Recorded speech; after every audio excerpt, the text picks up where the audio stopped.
Madhampatti Rangaraj cook with கோமாளி நிகழ்ச்சியை விட்டு விலக போறாரா அப்படிங்கிற ஒரு கேள்வி இப்போ சோசியல் மீடியா ஃபுல்லாக பயங்கர வைரலாக போய்கிட்டு இருக்கு.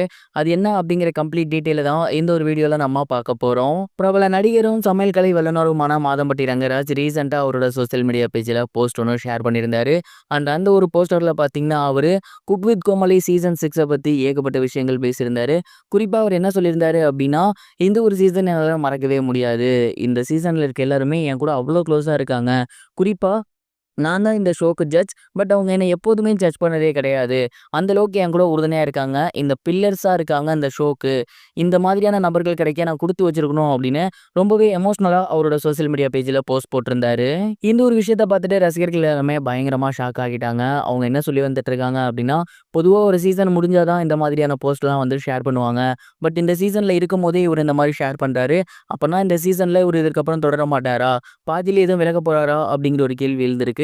மேலும் அதற்கு முக்கியமான ஒரு ரீசன் என்ன அப்படின்னா, மாதம்பட்டி ரங்கராஜ் அவர்கள் மேல இப்போ ஒரு சில கேசஸ் வந்து போய்கிட்டு இருக்கு. குறிப்பா ஜாய் கிறிசல்டா அப்படிங்கிறவங்க தன்னை லவ் பண்ணி இவர் ஏமாத்திட்டாரு. இப்போ நான் பிரெக்னெண்டா இருக்கேன். எனக்காகவும் என்னோட குழந்தைக்காகவும் நீதி வேணும் அப்படின்னு ரீசெண்டா இவர் மேல கேஸ் கொடுத்திருந்தாங்க. மாதம்பட்டி ரங்கராஜ் அவர்களுக்கு ஏற்கனவே கல்யாணமாகி குழந்தைகள் இருக்காங்க. ஒரு மனைவி இருக்கும்போது இன்னொரு மனைவி கல்யாணம் பண்றது அப்படிங்கிறது ரொம்பவே சட்டப்படி தப்பு. அந்த ஒரு கேஸும் இருக்கு. அது மட்டும் இல்லாம இவங்களை ஏமாத்திட்டாரு அப்படிங்கிற ஒரு கேஸும் இப்போ அவர் மேல கொடுத்திருக்காங்க. இதனால மாதம்பட்டி ரங்கராஜ் அவர்கள் இதுக்கப்புறம் குக் வித் கோமாளிக்கு வருவாரா? அப்படிங்கிற ஒரு கேள்வி எழுந்திருக்கு. ஒருவேளை அவர் இதுக்கப்புறம் வரமாட்டாரு. அந்த ஒரு காரணத்தினால தான் இந்த போஸ்டர் இப்போ அவரு ஷேர் பண்ணியிருக்காரு அப்படிங்கிற மாரி ரசிகர்கள் சொல்லி வந்துட்டு இருக்காங்க. எது உண்மை அப்படிங்கிறது இப்போ வரைக்கும் தெரியல. அவரும் அடுத்து அத பத்தி எதுவுமே பேசல. சும்மா போட்டாரா? இல்ல ஒருவேளை இதுக்கப்புறம் அவர் குக் வித் கோமாளிக்கு வரமாட்டாரா? அப்படிங்கிறத மாதம்பட்டி ரங்கராஜ் அவர்கள் தான் சொல்லணும் அப்படின்னு ரசிகர்கள் கேட்டுட்டு இருக்காங்க. பொறுத்திருந்து பார்ப்போம் என்ன நடக்க போகுது அப்படிங்கிறத. நீங்க இத பத்தி என்ன நினைக்கிறீங்க? மறக்காம கமெண்ட் பாக்ஸ்ல ஷேர் பண்ணுங்க.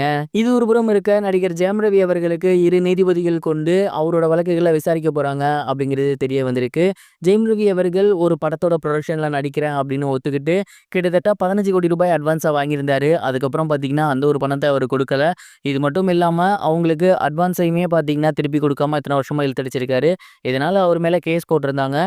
இப்ப அந்த ஒரு கேஸ் பார்த்தீங்கன்னா நிலுவையில இருந்து வந்துட்டு இருக்கு. இந்த கேஸை இப்படியே விட்டா அவரோட அடுத்தடுத்த ஒர்க்ஸ்ல பாதிப்பு வரும் அப்படிங்கிறதுனால 2 நீதிபதிகள் வச்சு அந்த ஒரு கேஸுக்கு பார்த்தீங்கன்னா, அவங்க நீதி வழங்க போறாங்களாமா. இது மட்டும் இல்லாம ஜெயம் ரவி அவர்களுக்கு இன்னும் ஒரு சில கேஸஸ் வேற இருக்கு. அதையுமே சேர்த்து இந்த ஒரு வேள கூட முடிக்க போறதாக பேச்சு அடிபட்டுட்டு இருக்கு. ஜெயம் ரவி அவர்கள் சமுதாயத்தில மிகப்பெரிய ஒரு அந்தஸ்து உள்ளவர். அது மட்டும் இல்லாம ஒரு நல்ல நடிகர். அவருக்கு இந்த நேரத்தில இந்த மாதிரியான விஷயங்கள் நடக்குது அப்படின்னு தொடர்ந்து அவரோட ரசிகர்கள் அவருக்கு ஆறுதல் சொல்லி வந்துட்டு இருக்காங்க. நம்பிக்கை எழுச்சி வந்துட்டு இருக்காங்க. இந்த ஒட்டுமொத்த கேஸ்லேருந்தும் அவர் வெளியே வந்து தொடர்ந்து நல்ல படங்கள் நடிக்க ரசிகர்கள் கேட்டு வந்துட்டு இருக்காங்க. இது வரைக்கும் கனெக்டிங் டிவிக்கு சப்ஸ்கிரைப் பண்ணனா மறக்காமல் சப்ஸ்கிரைப் பண்ணிக்கங்க.